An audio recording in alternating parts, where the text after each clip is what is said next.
Even if you try to trouble us, it won't make any difference to you. Your funds aren't needed by poor people with lowly lineage. I sighed as I completed the final check. You're closing your account, right? Please go ahead, I said, my tone deliberately mocking. Their eyes, filled with disdain, made me feel disgusted as they stared at us. I decided it was time to give those who judge others by their background a taste of their own medicine. With that thought, I smiled. My name is Tiffany, a 29-year-old office worker. Currently, I live a peaceful life with my mom while working. My dad passed away from an illness when I was young. His chronic condition had worsened early on. Despite being involved in various businesses and always busy with work, he treasured his family time, and I have fond memories of playing with him on his days off. Mom and I were initially shocked by Dad's death, but Mom, not wanting me to feel lonely, cherished our time together. Fortunately, when Dad fell ill, he ensured with his former CEO that there were enough funds secured for our livelihood. Thanks to that, I was able to go to college, and both Dad's and Mom's parents were very supportive. Especially my paternal grandparents, who lived nearby, took great care of me when Mom was at work or away. We still go back to both sets of grandparents for holidays like Christmas and spend time together. I am who I am today thanks to the support of many people. To give back, I went to a national university and got a job at a major company. I considered working at the bank my dad was supposed to inherit, but chose a career I loved instead, following the advice to do what you love. I've already handed the bank over, so there's no need to worry about it. Thanks to a fulfilling home environment and the freedom to pursue my hobbies, I had no interest in romance. But now, at a mature age, many of my friends are married with kids. This led me to think about marriage, and that's when a certain encounter happened. I never imagined this meeting would lead to a major incident. Hey Tiffany, aren't you interested in love? That was the starting point, a question from a colleague at work. We've been close since our rookie days. You know, I have an acquaintance who's struggling to find a match.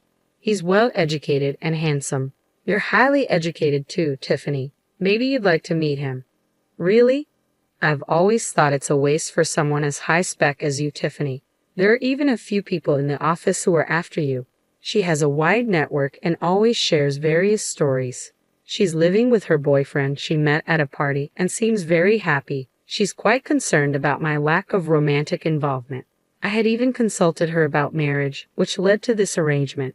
A few days later, I agreed to meet a man named Joseph. The rendezvous was at a cafe. As I waited nervously, a man approached me. Tiffany.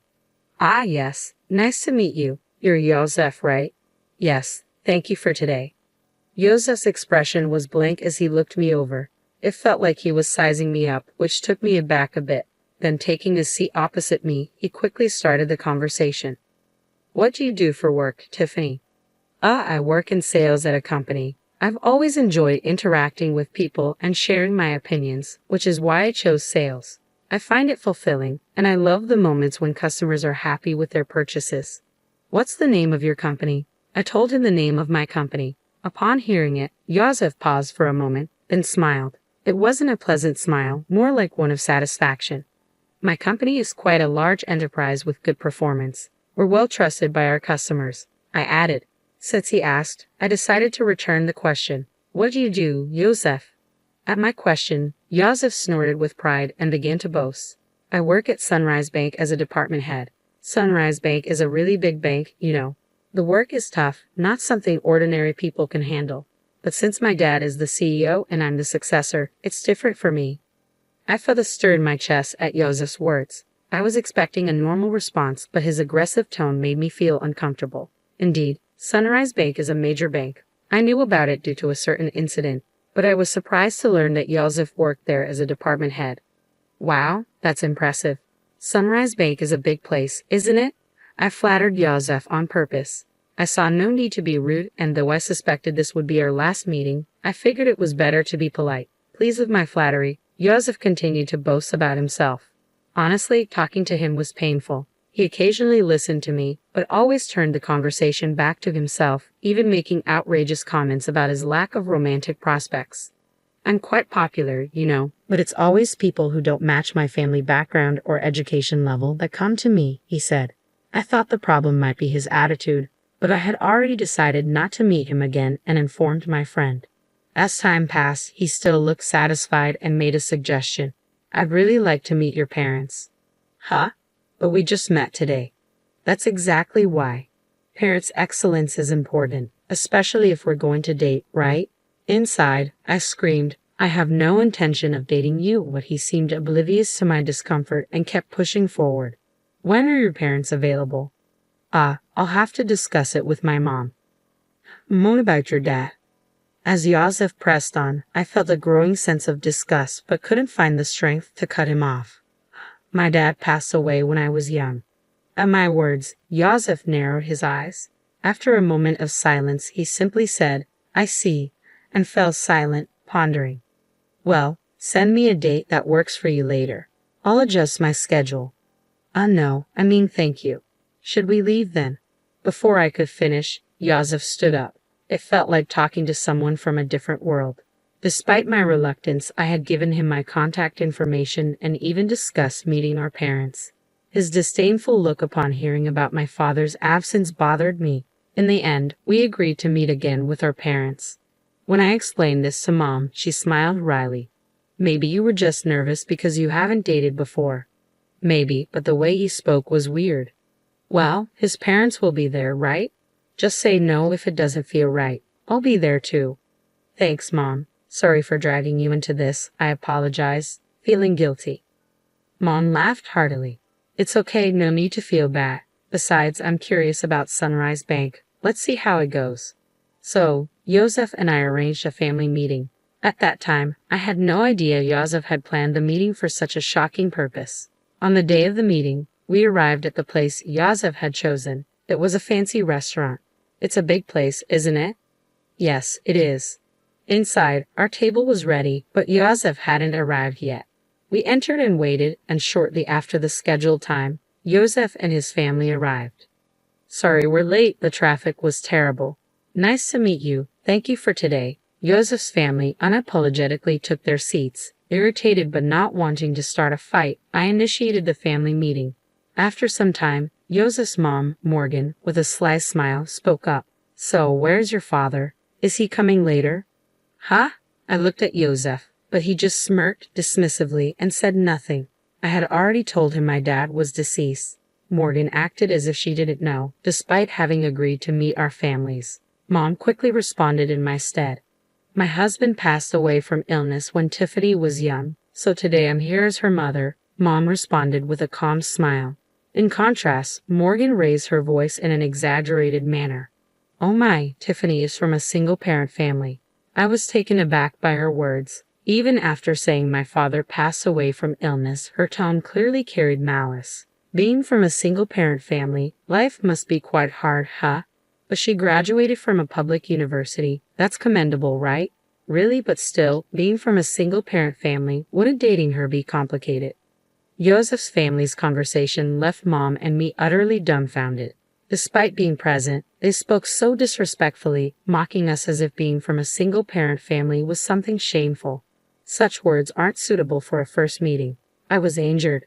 I retorted in a low voice, excuse me, but after Dad passed away, Mom raised me with great care.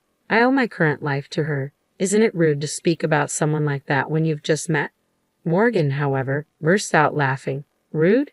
Isn't it more absurd for the daughter of a single parent to think about marrying into a high-class family? Joseph added, I'm not really into strong-willed women. This is pointless. Realizing there was no getting through to them, I just stared at them in disbelief. I had high hopes since she works at a major company. Morgan continued, well, you'll eventually carry on Sunrise Bank, so maybe she's not quite at your level. As they hurled more insults, I felt no need to listen anymore. Trembling with anger, Mom glared at them. Did you invite us here today just to look down on us? I heard from Tiffany about the other day. You're enjoying berating us for being a single-parent family, aren't you? It was the first time I heard her speak so sternly. Please stop with the accusations. It was just a little teasing, right? Morgan replied, her tone dripping with mockery. No one feels good being mocked, and all your remarks are condescending. We have no intention of listening to this any further, Mom stated clearly. Joseph's family looked displeased at Mom's clear statement. Presumptuous for commoners. Commoners, huh? Indeed, that may be the case, but this has made up my mind, Mom said. Joseph's family looked briefly surprised at Mom's words, then burst into laughter. They seemed to be thinking, what can you possibly do? Mom sighed and began to speak. Actually, we have funds deposited with your bank, but we don't wish to entrust them to people like you. Oh, really? But we don't know your name, so it can't be much, right? It's probably insignificant. Morgan scoffed. That's right. Even if you try to trouble us with your funds, it won't really affect us. Low-class poor people are not needed, Joseph added disdainfully. I realized that even Mom's last attempt at reconciliation was in vain, but they continued to speak disdainfully, unaware. I sighed and made the final confirmation. We're closing our account. Okay, go ahead, came the mocking tone. Joseph's family looked at us with disdainful expressions. I thought to myself, let's make those who judge others by their background suffer a bit. I smiled at the thought. Is that so? Then we will proceed as such, and please consider this meeting never happened. Of course, we had no intention of marrying a daughter from a single-parent family. Well then, we will take our leave now. Mom and I stood up. Oh, don't worry about today's bill. It's too expensive for you. Is that so? Well then. With that, our family meeting ended. Later, I made a phone call. Weeks later, my mobile phone was flooded with calls from Joseph. Of course, I had anticipated this and had no intention of answering. It was their own responsibility. I immediately blocked the number. A few days later, I received a call from Grandpa Kyle. Summoned by him, Mom and I headed to Sunrise Bank. In the meeting room, Joseph's family, looking pale, was present. As soon as they saw us, Morgan stood up and rushed over to bow deeply. I am extremely sorry for what happened. I didn't reply to Morgan's words, just smiled and began to speak. What exactly are you apologizing for? At my words, Morgan bit her lip hard, trembling with anger. That was understandable. There were too many things for which they should apologize. That's probably why she was feeling so frustrated. This whole situation started because I said we would close our account that day.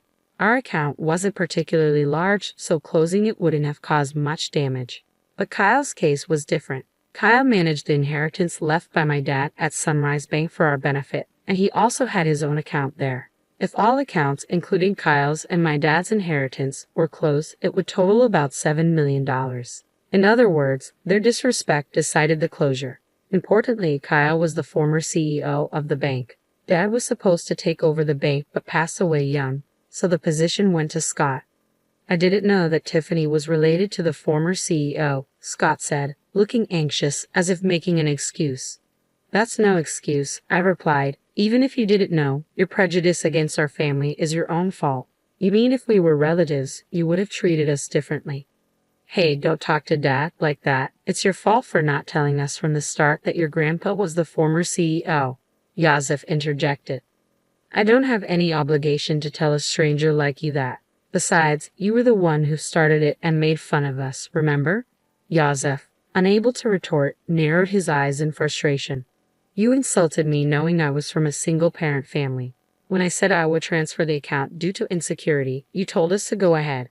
We just did as we were told. But it's just that. It may be just that for you, but have you ever thought about the feelings of someone whose family has been insulted? Silence fell. Morgan was trembling, looking hopeless, and Scott was hanging his head, but Joseph still seemed unconvinced, his face full of dissatisfaction. Getting all high and mighty just because people talk to you, Joseph muttered, unrepentant. At that moment, the door to the conference room opened and Kyle appeared. Seeing Kyle's stern face, Scott and Morgan turned even paler, frozen in place. Only Joseph glared at me. Even after giving you a chance to reflect, you're still only thinking about yourselves, Kyle said, the former CEO's presence commanding the room. It's not my fault, it's her. Watch your words. If you continue, you'll end up even more miserable, Kyle warned. Silenced by Kyle's words, Joseph glared at me again. Then, as if resigned, he burst out, No way. Who would think a single parent's relative was the former CEO? You knew I was the future CEO and came to the family meeting just to mock us. Joseph, be quiet, Kyle said sternly, glaring at him. Joseph was breathing heavily, still fuming. Future CEO, huh? Kyle then turned his gaze to Scott. Scott shrank even more under Kyle's intense scrutiny. I understand wanting to leave the bank to your son, but now that I know his mindset, it's impossible for him to continue as CEO. That's ridiculous over something like this. Scott started to retort but sat down again under Kyle's stern gaze. You still don't understand that your attitude is the problem. Though I'm retired, the board will decide. If you have something to say it to them. Remember, we recorded the previous conversation and this one. Don't forget that the voice recorder will serve as evidence. I took out a voice recorder and pressed play in front of the three, replaying our conversation from the other day. How dare you prepare something like that? It's unfair. It was just a precaution, but remember, you forced me into this situation. Yosef had nothing to say in return, and their faces turned pale. Thank you. We'll handle it from here, they said. Mom and I left. Ultimately, Kyle didn't transfer the funds, at least not officially. Scott was removed from his CEO position, and Yosef was demoted. Unable to handle the blow to his pride, Yosef resigned voluntarily. Kyle's influence in the financial industry meant Yosef would struggle to find work in the same field again. Whether Scott knew this or not, he seemed determined to work until retirement, but Kyle said it would be tough for him both mentally and physically. Morgan, who used to wield power as the CEO's wife, apparently started part-time work to maintain her lifestyle, but her character likely made it hard for her to keep a job. I'm really sorry, Mom said. It's okay. You didn't know, right? I replied. I only shared what happened with the friend who introduced me to Yosef. She had just heard about him through someone else and wasn't at fault. Mom was initially concerned about being a single parent, but I'm happy now and can live thanks to the support I've received. When I told her that, she smiled and said, thank you. After everything was taken care of, Kyle told us to come over to his house again sometime. I'm really grateful for Kyle's help in resolving the situation. It was tough, but I'm happy now, so it's okay. I have some good news for you. Really? It's not about dating again, is it? It's a friend of my boyfriend this time. He's definitely a good guy. I'm not interested in dating right now, but I'm satisfied with my current life. I want to keep cherishing those who support me, and maybe someday I'll meet someone I really click with.